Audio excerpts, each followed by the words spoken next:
Stocks trying to bounce back from their biggest slide in nearly 3 months. Here's the opening bell.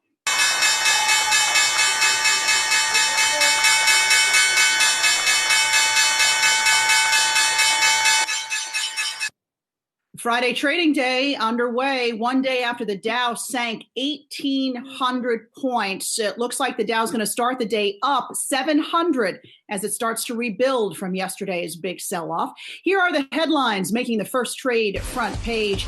Nearly a dozen states have now seen an uptick in the number of new coronavirus cases, including California and Texas. And the Trump administration is telling people planning to attend rallies that it can't be held accountable if they catch COVID-19. The pandemic is also changing up this year's Economy Policy Symposium, which is usually held in Jackson Hole, Wyoming. This year, the event will be held virtually due to safety and health concerns. It will be live streamed, though, August 27th and 28th. And Starbucks sparked a backlash after it was revealed the company will not allow employees to wear Black Lives Matter clothing or accessories. Starbucks reportedly cited its policy prohibiting political attire and said it was necessary to, quote, create a safe and welcoming environment for customers. Some people now calling for a boycott of the coffee chain.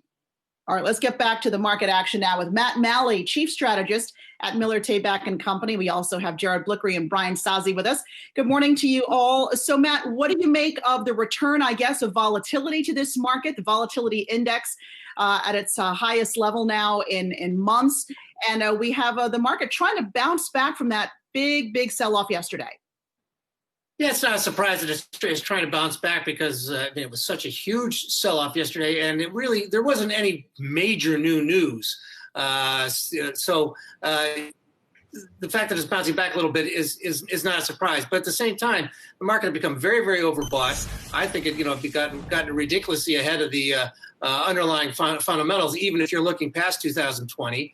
And with all the uncertainty that's still out there, we're going to have a little bit of a rough time. I mean, whenever you see a big pickup in volatility like this, it usually lasts for a little while. It usually doesn't just last for a day or two. So we need to be careful as we move through the rest of this month.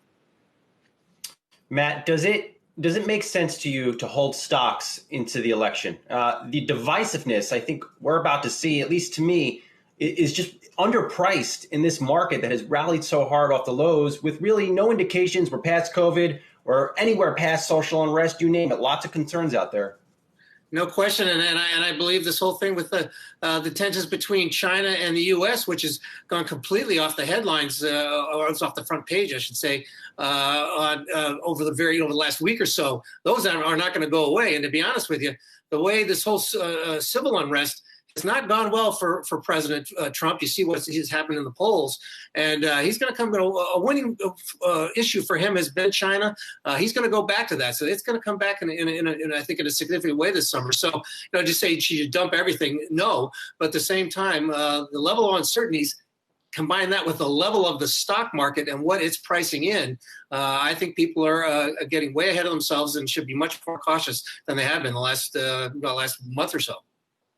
All right, at least for today, though, stocks are rallying big as investors jump in there and take advantage of some opportunities. Jared Blickery, I myself looking at the NASDAQ here, up better than 2%. We know that it hit a record high earlier this week. What's leading us higher today?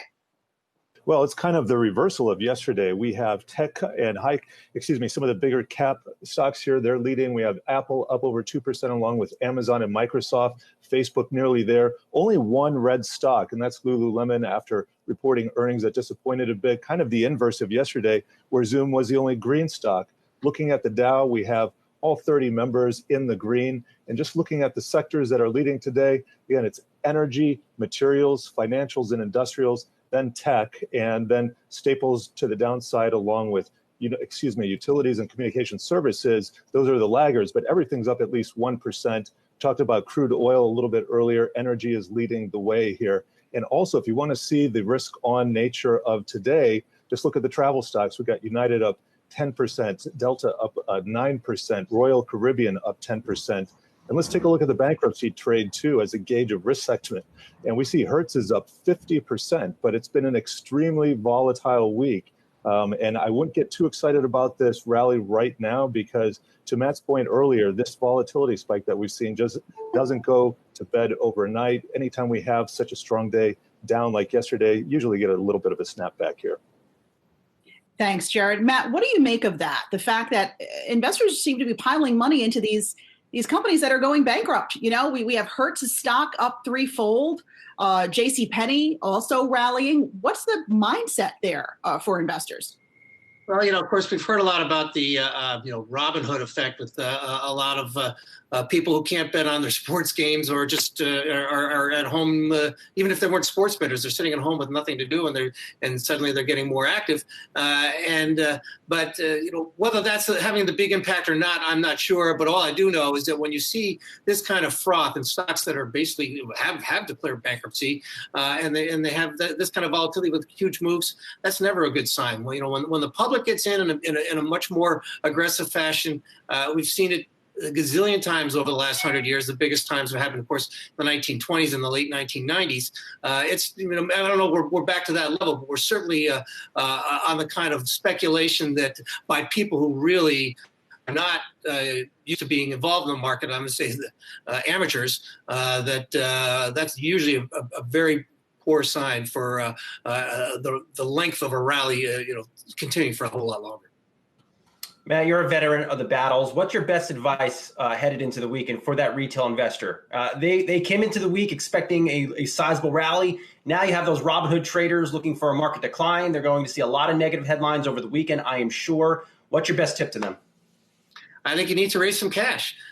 Take advantage of this little bounce. I mean, the market is still well off its lows, and we really have to question. I mean, the big thing that people are banking on is the Fed, and I understand that the Fed's liquidity is very helpful. But the Fed's liquidity in the past has fixed both situations. It's fixed both the problems with the market freezing up and helped the economy recover, because the problems it was facing at the time in the last 12 years have been financial. This time it's a healthcare issue that they can't solve. The economy is not going to bounce back. Chairman Powell basically told us it's not going to bounce back the way the bulls think it's going to be, that we're going to see, a big return in 2021. They're talking about, unemployment 9-10% at the end of the year. That's not in a consumer-based economy. That's not going to be enough to get the economy to bounce back to the levels that it was at in 2019, which really wasn't all that great anyway, to be honest with you. The market was already expensive. It's now even more expensive, even though it's lower than where it was in February. So I think you should take some chips off the table, look for because that's going to give you the ammunition you need to take advantage of opportunities like we saw in March. Hey, Matt, real quick, now Treasury Secretary Mnuchin saying perhaps more payments to individuals will be coming down the pike later this year, talking about another check. This time it would include people who were not included the first time, like undocumented immigrants and college students. Is that going to make a difference in the overall economy? Are those people going to go out and spend and really boost things? Not in the long term. This is the worst. I mean, I understand why they did it the first time, and do we need some more checks? But we can't keep doing this. The fiscal stimulus has to go to things that are actually going to be turned into self-sustaining income. The stimulus has to go to things that will create jobs, so that once the stimulus has been pulled away, people can actually have incomes on a continual basis. If you're just asking for handouts continually, once the handouts end, they stop spending. That doesn't work on any kind of intermediate or long-term basis. Yeah, absolutely. Matt Maley, Chief Market Strategist at Miller Tabak Co. Always great to see you. Have a wonderful weekend. You too. Thank you.